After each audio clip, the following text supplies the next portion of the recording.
Il est 7h55, mardi 27 juin, sur le boulevard Jacques-Germain Soufflot, à Nanterre. Une Mercedes classe A jaune canari, immatriculée avec une plaque polonaise, surgit sur la chaussée et roule à vive allure sur la voie réservée aux bus. C'est dans cette voiture que se trouve Naël, ainsi que deux autres jeunes. Deux motards de la compagnie territoriale de circulation et de sécurité routière des Hauts-de-Seine prennent aussitôt le véhicule en chasse.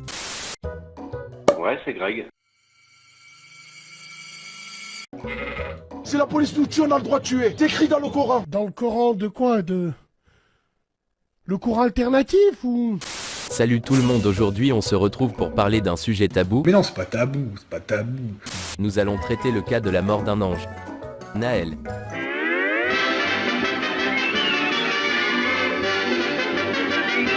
L'objet de cette vidéo sera de voir pourquoi la mort de Naël n'a rien d'un scandale. En tout cas, l'ange avait des taches sur ses ailes. Et pourquoi il faut contre toute attente soutenir la police française. Préparez vos drapeaux LGBT, ça vous servira de mouchoir. Pour commencer, le site officiel du Sénat donne le chiffre de 27 609 refus d'obtempérer en 2021, et Jordan Bardella parle de 25 822 refus en 2022, ce qui fait un refus d'obtempérer toutes les 30 minutes. Bien que les refus d'obtempérer soient des délits, et non pas des crimes, il s'avère que les forces de l'ordre se retrouvent blessées ou tuées plus souvent qu'on ne le croit à cause de ce genre d'automobilistes. Par exemple, le soir même de la mort de Naël, un policier a été traîné sur une trentaine de mètres par un simple scooter. Imaginez un peu de quoi est capable une voiture. Ah bah non, en fait, imaginez rien du tout, c'est déjà arrivé plein de fois.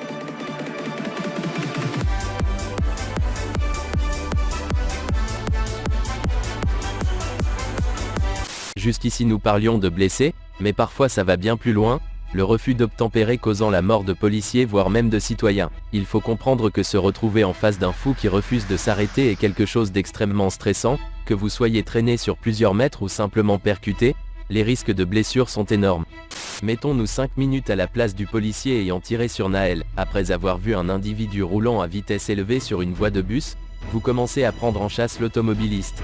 Les deux fonctionnaires ont tenté une première fois de procéder à un contrôle. Se portant à la hauteur du véhicule au niveau d'un feu rouge, le véhicule a alors redémarré en grillant le feu rouge. Au cours de ce périple, plusieurs éléments permettent de constater des traversées de passages piétons mettant en danger un piéton et un cycliste. Vous êtes au niveau du passage François Arago, et des embouteillages viennent d'arrêter le fuyard que vous poursuiviez. Vous et votre collègue faites le tour du véhicule afin d'ordonner au fuyard de stopper la voiture. Les secondes passent et le conducteur n'obéit pas. Vous êtes penché sur son capot, et là il commence à avancer. À ce moment-là, voici ce que vous savez. Le véhicule que vous avez en face de vous est rapide, ce qui compromettrait l'arrestation du conducteur s'il parvenait à repartir, votre collègue et vous étant pied à terre. Le fuyard a déjà refusé d'obtempérer et grillé un feu rouge. Deux citoyens ont déjà été mis en danger lors de la poursuite. Le véhicule est sur le point d'arriver au niveau de la place Nelson Mandela. Vous avez le choix entre tenter d'arrêter le fuyard en tirant, ou alors, le laisser partir et prendre le risque qu'il cause des dommages irréparables. Peu importe votre choix, dans les faits le policier a choisi la première option.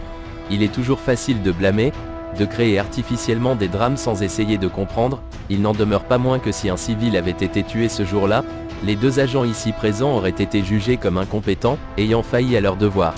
Mais au fond, tout ça vous le savez, puisque si la mort de Naël était réellement un meurtre gratuit et illégitime, aucune cagnotte n'aurait réuni près de 1,6 million d'euros en faveur du policier. Cet incident est avant tout une mesure d'urgence, et non pas une peine juridique comme le croient les blaireaux qui s'offusquent de la mort de Naël. C'est écrit dans le Coran.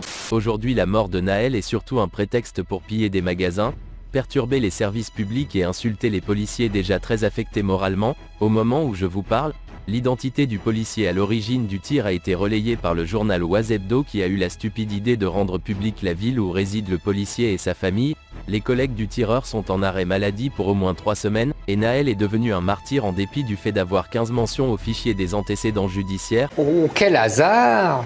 Incroyable hasard! Alors là... En tout cas, l'ange avait des taches sur ses ailes. En raison de tout cela, sachant que 39% des policiers sont en détresse mentale selon l'AFP, je prends le risque de le dire, laissez la justice déterminer la responsabilité de chacun, et surtout, soutien absolu aux forces de l'ordre.